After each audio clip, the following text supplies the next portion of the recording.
What's up? So I got something for the GTI yesterday. I really don't have a ton that I want to add to this car. The only thing really I would ever add, maybe in the future, is a different diffuser. I ended up getting Underglow. Underglow is pretty controversial with people. People either like it or they hate it, which I kind of agree. It can either look really tacky or it can look really good.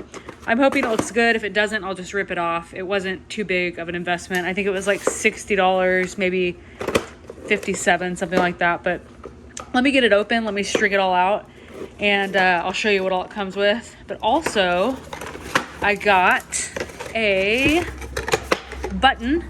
One of the reviews that I read is if you don't drive your car often, which I don't drive this that often anymore because I drive that beauty, is that it's just constantly pulling power from your battery.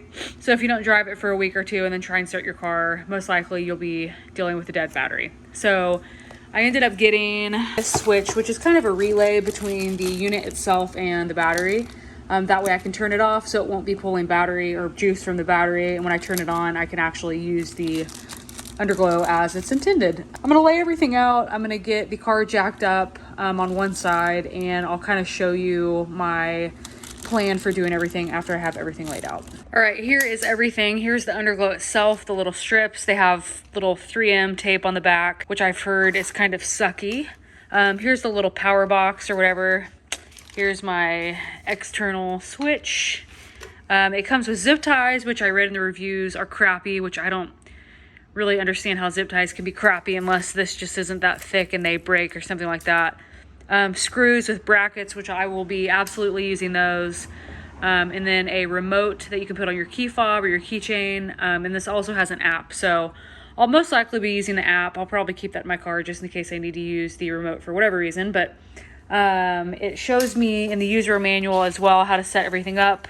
So number 1 goes in the front of the car, number 4 is in the rear, and then 3 and 2 are on the sides. Here is what will go in the engine bay near my battery. I can't remember. I took a screenshot of what was on their Amazon description. I'm pretty sure the ground goes into, God, I'm not even gonna guess. One of these goes into this relay switch right here. I think the yellow goes into, nope, I'm not gonna try it. Either way, so I just like completely messed that up, but these are going to intertwine, and then also this is going to go into the battery while one of these goes into the battery as well. But again, it allows me to control whether this has power by this switch or not. So I have that. I need to get some connectors. I might get everything on and then connect it because I can go ahead and do that. Ideally, you would like to make sure that it has power and it works, but I'm kind of in a weird spot. So I'm going to jack the car up, clean underneath, install everything, put it in the engine bay, and then go to my parents and just kind of finish it all. So this isn't going to be like a how-to video, just more of a review video of this Underglow right here, and then the install, stuff like that. I mean, either look for another video or, I mean, it seems pretty straightforward. So I'm gonna get everything installed right now, and then we're gonna go to my parents' house and finish it up. All right, so I got everything installed, and holy crap, it was a biznitch to do. I started out laying everything down. I told you this wasn't going to be a tutorial, but I thought I would kind of tell you what I went through. So I started out laying everything down. I have one of the ropes back there. I have one right here, and those two are connected, and then it connects with a longer string or a longer wire to right here, and then it connects to right here. So it's all the way around, never connecting these two. But what I really struggled with, and I really didn't want to settle on, is the fact that if you just have the system hooked up to your car, it will continuously draw from your battery. So if you don't drive your car often, I think I mentioned this earlier because it was yesterday, I can't remember. If you don't drive your car often, you're going to have to charge your battery when you drive. I mean, you could get in it and it could be dead. So that was my concern because I don't drive this very often now that I have the Yukon. So what I wanted to do, and I know I showed you this yesterday, is I wanted to install the switch, the toggle switch that I have. So what I kind of had to do, which sort of sucks, but I had to put the toggle switch way back here, like right, I mean, you can't even freaking see it, right by the firewall. And I had to do that because it was so short. Another complaint, and not really complaint, but trouble that I went through, was actually fishing the wire through the firewall and finding it in the engine bay. I ended up having to take out the battery. I had read in some places that some people didn't have to. Great job. I had to. It was almost impossible to find it. I ended up putting some of my airline from my bags in there to be able to kind of pipe it through. And then I just finally found it, fished it up, and let's see. I know I'm going to get some crap for how I ended up wiring this, but it's kind of hard to see. So long story short, the way that the switch went is you had to put half of the switch to the battery or the power source and half of the switch to the power bank, which goes to the lights. So I ended up feeding it through over there because that was about the only place that I could do it, through the engine bay. I fed it up underneath the splash guard at the bottom, and I went along and I ended up zip tying the wires away from anything that would get hot. I tied it back there with all those wires, and then I zip tied the power bank to right here. I'd really like to secure it a little bit better, and I probably will before I drive this, but I took the excess wires and I zip tied it to the top of the power bank. And then I put all of the connecting points where they needed to be. But I ended up using these to make sure that everything was connected properly. And then I used electrical tape to go ahead and tape any of the wire that was exposed that may have been outside of that. God, this was where it just became a nightmare. Somehow I ended up stripping the bolt on the positive terminal.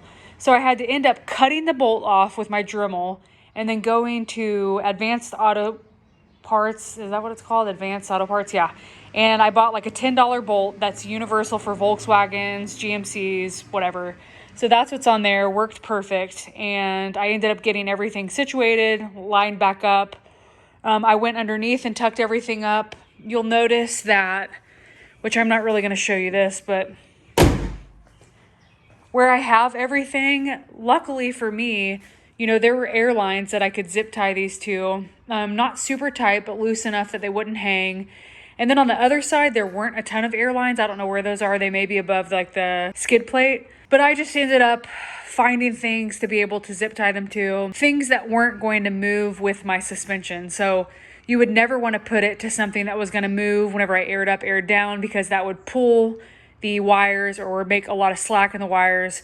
So I ended up zip tying the wires to things that would stay the same height regardless of if I was aired up or aired down. On the sides, I used the brackets, those to reinforce the sides. On the front, I really didn't have to because I stuck it to my paint right under here, the bumper. And then on the back, I ended up securing it a little bit more with super glue. Perfect. It's not going to move. It's not going anywhere. And then with the extra wires, I took those brackets and just bracketed them. And then I stuffed the wire through there and went along the side. That was my struggle with this. It took me just about all day yesterday to do this because I ran into the freaking issue where I ended up stripping the bolt. One thing I would have done, and I wish I would have done, so if you haven't done this yet and you're thinking about doing it, feed the power bank and all that kind of stuff through the engine compartment first. Feed the lights through instead of having to feed the power bank up like I did. I didn't even think of that. The directions aren't that great. They're really not great at all in terms of where to start and stuff like that. So that's one thing I wish I would have done different. But other than that, it looks really cool. One more thing, it also comes with an app that I have. I obviously can't show you because I'm filming this on my iPhone, but it comes with an app and you can set scenes. Like if you have hue lights or something like that in your house, you can set scenes, you can set it to music. I haven't really figured out how to set it to music yet to where the lights will like go with the bass and stuff, because whenever I'm playing it through my car, it shows that I'm using the microphone on my phone and it won't let me listen to music at the same time. It's weird. I have to figure that out. But other than that, I'm going to shut the garage door. I'm going to show you what it looks like.